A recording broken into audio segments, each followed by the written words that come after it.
Hey guys, आज हम explain करने वाले हैं हाल ही में रिलीज हुई आलिया भट्ट की मूवी गंगूबाई काठियावाड़ी को, जिसे IMDb पर 7 आउट ऑफ 10 की रेटिंग भी मिल चुकी है। इस मूवी की स्टोरी बहुत ही अच्छी है, जिसे आपको पूरी जरूर सुननी चाहिए। So guys, without wasting your time, bring your snacks and let's begin the explanation. तो मूवी की शुरुआत में हम एक 14 साल की लड़की को देखते हैं, जिसे कुछ लड़कियां मिलकर जबरदस्ती मेकअप लगा रही थी। वो लोग उसे तैयार करके उसे एक रूम में बैठा देते हैं और उस रूम में एक आदमी को भी भेज देते हैं। वो आदमी उस लड़की के साथ जबरदस्ती करने लगता है। और अब तक आपको तो ये समझ में आ ही गया होगा कि ये जगह एक कोठा है और इस कोठे की ऑनर रश्मिबाई है। तभी वहाँ की एक प्रोस्टिट्यूट रश्मिबाई को आकर बताती है कि नई लड़की ना तो कुछ खा रही है और ना ही कुछ पी रही है, और तो और वो धंधे पर भी नहीं बैठ रही। अगर वो ऐसा ही करती रही तो वो बहुत जल्द ही मर जाएगी। फिर वो रश्मिबाई से कहती है कि वो गंगू को बुलाए, क्योंकि वही एक है जो शायद उसे समझा सकती है। फिर यहाँ पर एंट्री होती है गंगू की। रश्मिबाई कहती है कि ये लड़की यहाँ नई आई है और ये यहाँ रहना नहीं चाहती,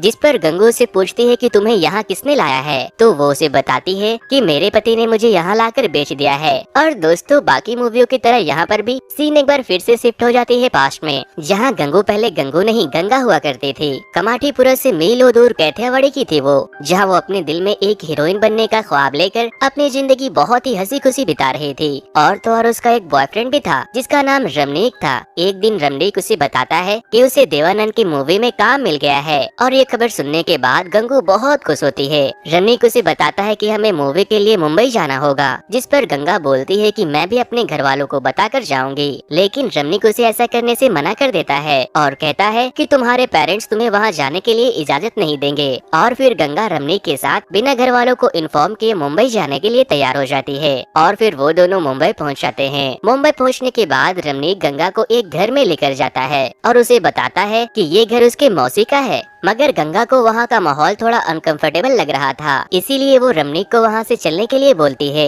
मगर रमनीक उसे वहीं बैठाकर खुद वहाँ से चला जाता है, जिसके बाद वो लोग गंगा को एक रूम में ले जाकर बंद कर देते हैं। वो बेचारी बहुत चीखती चिल्लाती है, मगर उसकी आवाज सुनने के बाद भी कोई उसकी मदद करने के लिए नहीं आता। गंगा वहाँ पर 3 दिनों तक कंटिन्यू कुछ भी खाती पीती नहीं है। और फिर इसके बाद वहाँ की ऑनर शीला मौसी आती है और उसके बाद वो उसे बताती है कि तुम्हारे बॉयफ्रेंड ने तुम्हें 1000 रुपए में बेच दिया है। और ये सुनने के बाद गंगा के पैरों के तले जमीन ही खिसक जाती है और वो पूरी तरह से टूटकर एक जिंदा लाश की तरह बन जाती है। अब गंगा के पास वहाँ धंधा करने के अलावा कोई दूसरा ऑप्शन भी नहीं था, क्योंकि एक बार कोठे में आने के बाद उसके ऊपर प्रोस्टिट्यूट का धब्बा लग गया था, जिस वजह से वो अपने घर जाकर अपने घर वालों को बदनाम नहीं करना चाहती थी। जिसके बाद वो धीरे धीरे करके उन लोगों के साथ रहने के साथ साथ उनके तौर तरीकों को भी सीख लेती है और लड़कों को रिझाने भी लगती है। जिसके बाद शीला मौसी गंगा को उसे उसकी कमाई देने आती है। गंगा उसे बताती है कि आज जो सेठ आया था उन्होंने मुझे नया नाम दिया है, गंगू, और इसके बाद से गंगा का नाम गंगू पड़ गया था। और वो उसे ये भी बताती है कि उसने मुझे ये कहा है कि मैं एक दिन पूरी कमाठीपुरा पर राज करूंगी। शीला मौसी गंगू के बोल वचन को इग्नोर करके वहाँ से चली जाती है और गंगू को कोठे में रहते रहते ऑलमोस्ट 1 साल हो गए थे। और अब वहाँ की लड़कियाँ शीला मौसी से ज्यादा गंगू की बातों को मानने लगी थी। एक दिन गंगू अपने लड़कियों के साथ मूवी देखने जाती है, जहाँ उन्हें कुछ लड़के परेशान करने लगते हैं। जिसके बाद गंगू उन्हें बहुत मारती है कि क्या हम लोग एक दिन भी छुट्टी नहीं मना सकते। और फिर वो लोग मूवी देखने चले जाते हैं। अब सीन चेंज होती है और हमें रात का सीन दिखाया जाता है, जहाँ एक लड़की गंगू से अपने पापा को लेटर लिखने को कहती है। जब गंगू लेटर लिखने लगती है तो वहाँ की सारी लड़कियाँ बहुत इमोशनल हो जाती है, क्योंकि उन सब लड़कियों की कहानी ऑलमोस्ट सेम थी। अब हम देखते हैं कि सुबह के 4 बज रहे थे और शीला मौसी अपने पुराने मकान को नए जैसा रखने के लिए पेंट चढ़ा रही थी। तभी वहाँ उसे उसका एक आदमी आकर बताता है कि एक आदमी आया है जिसका नाम शौकीन अब्बास है और वो सिर्फ गंगू के लिए आया है और वो उसके लिए 2 गुना पैसे देने को भी तैयार है। बट वो शीला मौसी को ये भी बताता है कि वो आदमी मुझे कुछ ठीक नहीं लगता। बट गंगू के पूरे कोठे में कंट्रोल होने की वजह से शीला मौसी उसके अकड़ को तोड़ने के लिए मान जाती है। जिसके बाद वो गंगू को उठाती है और उसे सारी बात बताती है कि कोई उसके लिए आया है और 2 गुना पैसे देने के लिए भी तैयार है। जिस पर गंगू भी मान जाती है। और जब गंगू उसके पास जाती है तो वो हैवान अपनी हवस मिटाने की बजाय उसे बहुत बेरहमी से मारने लगता है। वो बहुत चीखती चिल्लाती है और उसकी आवाज सुनकर सारी लड़कियां वहाँ आकर दरवाजे को खोलने की कोशिश करती है, बट वो दरवाजा नहीं खुलता। वो कमीना गंगू को इतनी बुरी तरह से इंजर्ड कर देता है कि उसे हॉस्पिटल में एडमिट करवाना पड़ता है। गंगू के साथ काम करने वाली कुछ लड़कियां शीला मौसी को बोलती है कि उस हैवान को सजा जरूर मिलनी चाहिए, मगर शीला मौसी ड्रामा करने लगती है और कहती है कि मैं तुम लोगों को अपने बच्चे की तरह मानती हूँ, मैं नहीं चाहती कि तुम लोग किसी नई मुसीबत में पड़ जाओ। कमली जो कि गंगू के साथ ही काम करती थी, वो उसे बताती है कि शौकीन अब्बास करीम लाला के लिए काम करता है और वो करीम लाला कमाठीपुरा का माफिया है, जिससे पब्लिक के साथ साथ पुलिस वाले भी डरते हैं। कुछ दिनों के बाद जब गंगा रिकवर हो जाती है तो वो करीम लाला के पास हेल्प मांगने जाती है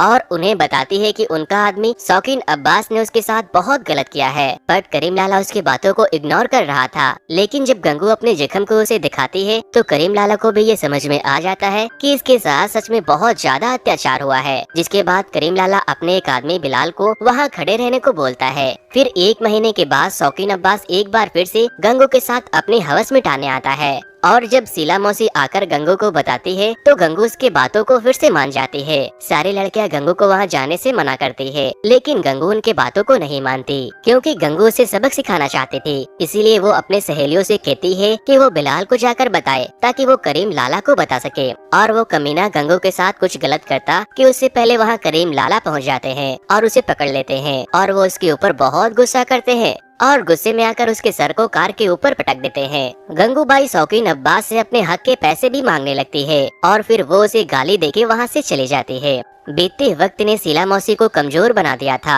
वैसे तो वो अपने चेहरे पर पुताई कर लिया करती थी, बट अंदर ही अंदर वो कमजोर होने लगी थी और बीमार भी रहती थी और एक दिन उसकी डेथ हो जाती है। शीला मौसी की मौत के बाद गंगूबाई उसके आदमियों को वहाँ से जाने को बोलती है और कहती है कि अब से हम अपना ख्याल खुद रखेंगे। नेक्स्ट सीन में हम देखते हैं कि वहाँ की लड़कियाँ गंगू के लिए एक गिफ्ट लाती है जिसमें एक व्हाइट कलर की साड़ी थी। वो लोग गंगू को धंधे में जाने से मना करती है और अब वो लोग गंगू को अपना लीडर बनाना चाहते थे, बट गंगू मना कर देती है। लेकिन लड़कियों के बहुत ज्यादा फोर्स करने के बाद गंगू मान जाती है और अब वो गंगा से गंगू और गंगू से गंगूबाई बन चुकी थी। अब हमें वापस से प्रेजेंट का सीन दिखाया जाता है जहाँ गंगूबाई उस लड़की को 2 ऑप्शन देती है, पहला तो मर जाने का और दूसरा उन लोगों के साथ रहकर उनके जैसे बनने का, जिस पर वो लड़की मरने का फैसला करती है। और गंगूबाई उसके इस फैसले को सुनने के बाद बहुत इमोशनल हो जाती है और वो अपने आदमियों से कहकर उसे उसके घर भिजवा देती है।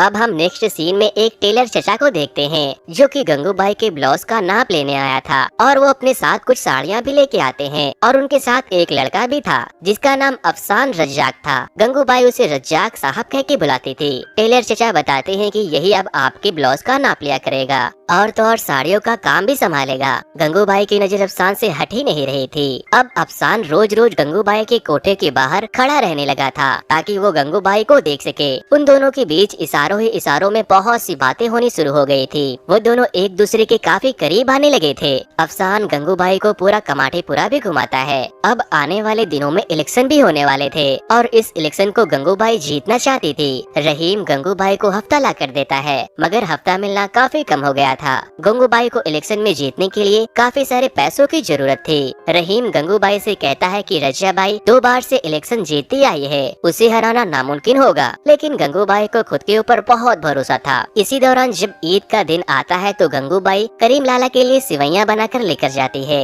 और उन्हें बताती है कि उसे इलेक्शन में जीतने के लिए कुछ पैसों की जरूरत है। करीम लाला उससे पूछता है कि तुम्हें कितने पैसों की जरूरत है। गंगूबाई उसे बताती है कि आप बस मुझे अपने शराब के झंडे को संभालने दे दीजिए। करीम लाला पहले तो मना कर देता है, बट बाद में वो मान जाता है क्योंकि गंगूबाई वहाँ के औरतों के लिए कुछ अच्छा करना चाहती थी और करीम लाला अपनी खुशी से ईदी के तौर पर उसे एक कार भी गिफ्ट करता है। अब हम देखते हैं कि अफसान गंगूबाई का ब्लाउज देने आता है। जिस वक्त गंगूबाई नहा रही थी, अफसान गंगूबाई को नहाते हुए देख लेता है और कहता है कि आप बहुत खूबसूरत हो। गंगूबाई अफसान से कहती है कि मैंने पहला ऐसा मर्द देखा है जो मेरे सामने बैठा है और अफसान अपनी दिल की बात गंगूबाई से कह देता है कि मैं आपसे बहुत प्यार करता हूँ। जिसके बाद गंगूबाई बोलती है कि मैं भी तुमसे प्यार करती हूँ और फिर वो दोनों एक दूसरे को गले लगाते हैं। गंगूबाई अपनी कार लेके अफसान के पास पहुँचती है और और उसे अपने साथ घुमाने के लिए लेकर जाती है। वो दोनों कार के अंदर ही रोमांस करने लगते हैं और रात हो जाती है। रात में एक आदमी गंगूबाई के पास आता है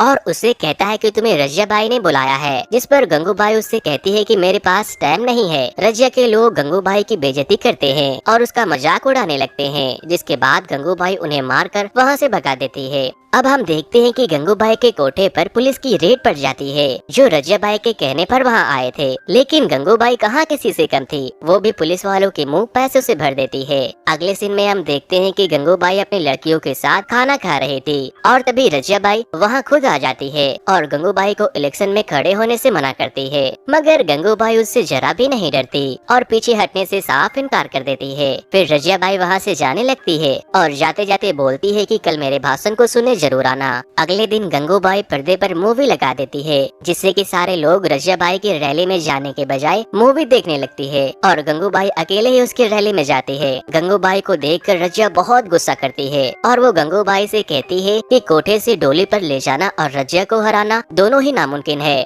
नेक्स्ट सीन में जब गंगूबाई छत पर से कपड़े उतार रही थी तो उसे कुसुम के घर में एक पिंजरे में एक लड़की दिखाई देती है। वो कुसुम के पास जाती है तो उसे पता लगता है कि वो उसकी बेटी रोशनी है, जिसे कुसुम इन सब कामों से दूर रखना चाहती थी। कुसुम कहती है कि ये अब बड़ी हो गई है, मगर इससे शादी कौन करेगा। तभी गंगूबाई के पास एक आइडिया आता है। वो रोशनी के रिश्ते के लिए अफसान रज्जाक के घर जाती है, मगर अफसान इस रिश्ते से मना कर देता है। वैसे तो गंगूबाई भी अफसान से प्यार करती थी, मगर वो अफसान की शादी रोशनी से करवाना चाहती थी, क्योंकि वो खुद को अफसान के लायक नहीं समझती थी। और गंगूबाई का मानना था कि अगर अफसान और रोशनी की शादी हो गई तो लोग वोट गंगूबाई को ही देंगे, क्योंकि कमाटीपुरा में आज तक किसी की शादी नहीं हुई थी। फिर अफसान गंगूबाई से पूछती है कि क्या ये तुम्हारा लास्ट डिसीजन है, जिस पर गंगूबाई कहती है कि हाँ। जिसके बाद अफसान और रोशनी की शादी हो जाती है। गंगूबाई अफसान से प्यार तो बहुत करती थी, लेकिन इलेक्शन में जीतने के लिए वो अपने प्यार की कुर्बानी दे देती है। कुछ दिनों के बाद जब इलेक्शन का रिजल्ट आता है तो कमली आकर गंगूबाई को बताती है कि तुम अब पूरे कमाटीपुरा की प्रेसिडेंट बन चुकी हो।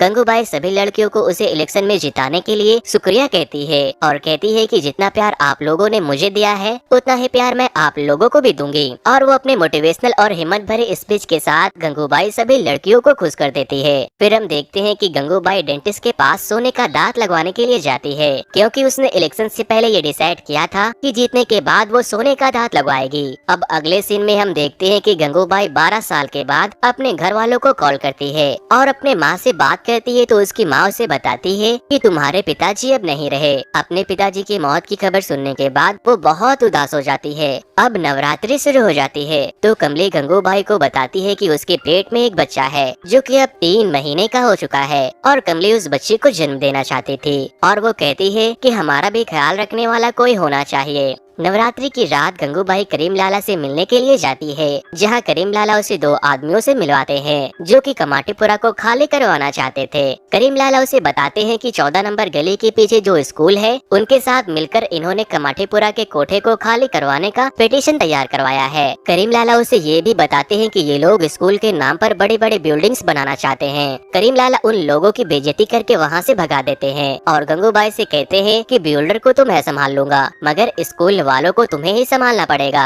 क्योंकि वो लोग तुम्हारे ऊपर केस भी फाइल कर सकते हैं। गंगूबाई कहती है कि मुझे इन सब चक्करों में नहीं पड़ना, मगर करीम लाला उसे समझाते हैं कि तुम्हें अपने डर को दूर करना होगा और कमाटीपुरा के औरतों के सर से छत छीनने से बचाना होगा। थोड़ा समय बीतने के बाद कमाटीपुरा के लोग प्रोटेस्ट करना शुरू कर देते हैं और गंगूबाई मुर्दाबाद वैश्यावृत्ति बंद करो के नारे लगाने लगते हैं, क्योंकि वो लोग किसी भी हाल में कमाटीपुरा को खाली करवाना चाहते थे।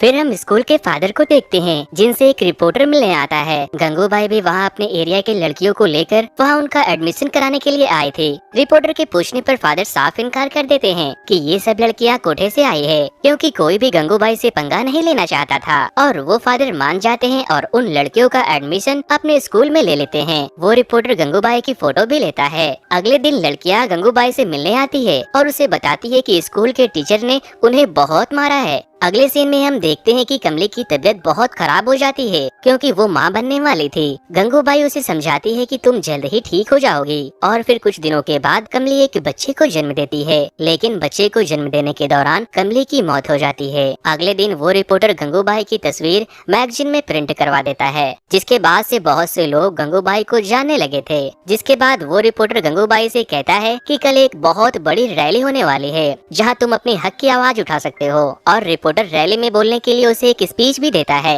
अगले दिन गंगूबाई ऐसा ही करती है, मगर वो रिपोर्टर के दिए हुए स्पीच को फाड़ देती है और जो बोलती है दिल से बोलती है। वो बोलती है कि हम लोग भले ही वैसे है मगर हमें भी समाज में जीने का हक है, हमें भी इज्जत मिलनी चाहिए और हमारे बच्चों को शिक्षा मिलनी चाहिए। गंगूबाई के स्पीच को लोग बहुत पसंद करते हैं। उसके स्पीच की वजह से उससे मिलने के लिए एक मंत्री भी आता है और वो उससे कहता है कि तुम मुझे सपोर्ट करके आने वाले इलेक्शन में जितवा दो। जिस पर गंगूबाई उसे कहती है कि पहले हम लोगों को हमारा हक दिलवा दो, उसके बाद ही मैं तुम्हारी मदद करूंगी। मंत्री कहता है कि ये पिटीशन हाई कोर्ट तक पहुंच गई है, अब इस पिटीशन को सिर्फ प्राइम मिनिस्टर ही रोक सकते हैं, और वो गंगूबाई को दिल्ली भेजने का इंतजाम करते हैं ताकि वो प्राइम मिनिस्टर से मिल सके। और गंगूबाई दिल्ली जाकर प्राइम मिनिस्टर से मिलती है और वैश्यों के हक में बहुत सारे डिमांड करती है। जिसके बाद प्राइम मिनिस्टर उससे कहते हैं कि वो एक कमेटी बैठाएंगे और वहाँ इस बात का चर्चा भी करेंगे कि गंगूबाई के रहते हुए काले गुलाब का बगीचा हमेशा खिला रहा। दोस्तों, गंगूबाई महान तो नहीं थी, लेकिन वो कोई शैतान भी नहीं थी।